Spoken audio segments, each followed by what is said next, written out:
Make sure we can get a medic in here. We need medic for two officers, one in the arm. He's up and doing good. The other one is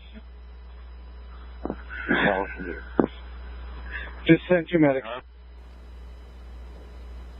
And we're now hearing those moments, of course, right there after Des Moines police tell us that 2 of its officers were shot overnight near 24th and Easton. You can see that right here on the map. This is right here near Hubble Boulevard, or Hubble Avenue, excuse me. And all of this is stemming from an attempted traffic stop followed by a chase. Now, I want to give you a look right here. This is live out at the scene. This is Sergeant Paul Parizek from Des Moines PD. He is about to speak here in just the next few moments and give us another update on exactly what all is going on with this entire situation. Until then, I want to give you an idea of what all we know so far. So officers tried to pull over a car around 1:40 this morning, but that driver just kept on going.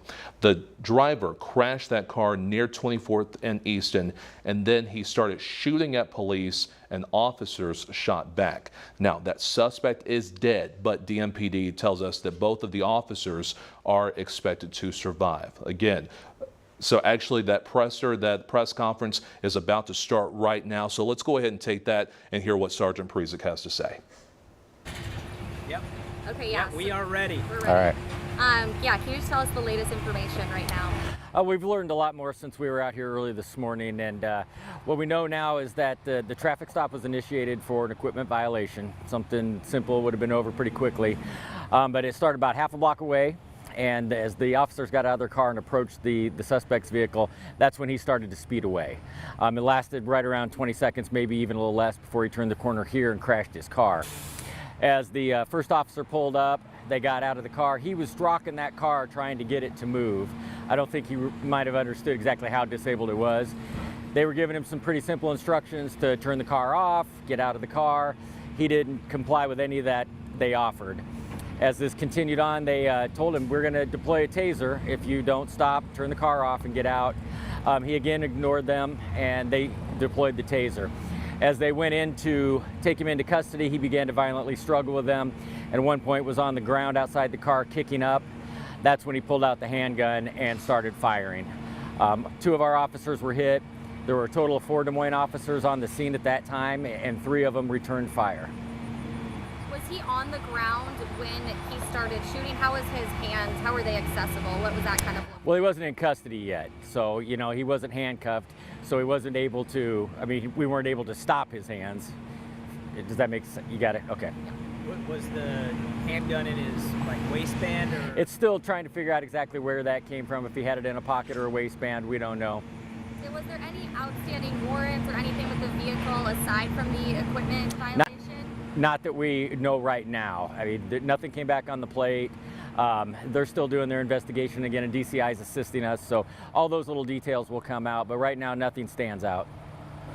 I know it's early, but do you know how many shots were fired in total? No, I mean, you've been here, you saw the scene. There's a lot of evidence placards out there, and you got a dynamic situation like that.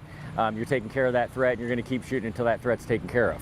Can you talk about the medical response and how the officers, who signaled to who that an officer was down, and what it kind of looked like when the medical arrived on the scene? Well, I think if you've heard some of the audio already, the officers were right on the radio saying that we've got an officer down, we've got an officer down. The officers that responded and the officers that were there immediately started the first aid to everybody who had been injured.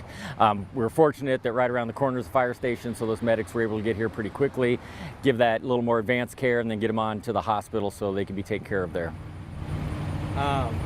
Any information you can share about the suspect right now? He's a 37-year-old male. We're working through getting the family notifications. We'll share that name. And as soon as we're done here, you'll have a written release. Des Moines resident? I believe Carlisle.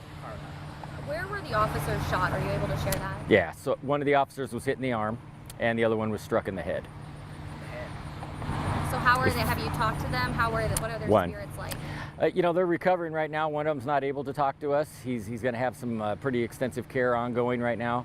The second one has been able to talk to his friends and speak with the chief, and they're all down at the hospital right now. So, I mean, all in all, we're very, very fortunate. When you look at a close quarter shooting like that, and plus an officer being struck in the head. We could be telling a very, very different story right now if the circumstances had been just a millimeter different. Here in Des Moines, officers being shot while responding to calls is pretty rare compared to a lot of other cities. Right. We've had, 3 officers shot now in the last 2 months, 2 incidents of it. I guess, how do you talk to the other patrolmen and other officers on DMPD about situations like this? Well, it's definitely something you're aware of when you sign on. We know what the risks are, but as you look around the country right now, there's a cop being shot about every 22 hours.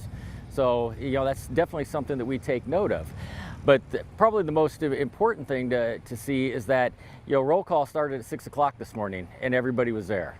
And tonight, everybody's going to be in roll call. Again, I mean, that's just how we're built. We understand the risks. We do everything we can to keep ourselves safe, but our job is to stand in between you and danger like what we saw earlier tonight, and that's what we're going to do. Are there any, mental health resources that you make available in times like this to your officers? Yeah, absolutely. The officers involved and then their peers. We had our peer support team come in tonight. We also had the department psychiatrists. They were both there. So there's a lot of different resources and a lot of support within arm's reach because we know that we need to keep our officers healthy, and the mental health is a big piece of that. Can you talk about, you guys had a very busy weekend at the Des Moines Police. Okay, and again, right there you're hearing from Sergeant Paul Parizek from Des Moines Police, just giving us an update on this entire situation. Plenty of new information we're getting. We're finding out that was a 37-year-old man from Carlisle. That is the suspect. And again, just learning that those 2 officers, they are still in the hospital. One of them was actually shot in the head. More details, of course, to come throughout the day. We'll stay in touch with police. In the meantime, you're going to want to download our We Are Iowa app. That way we can keep you updated on everything that you need to know. You saw the QR code there. So again, we'll keep you updated throughout the day.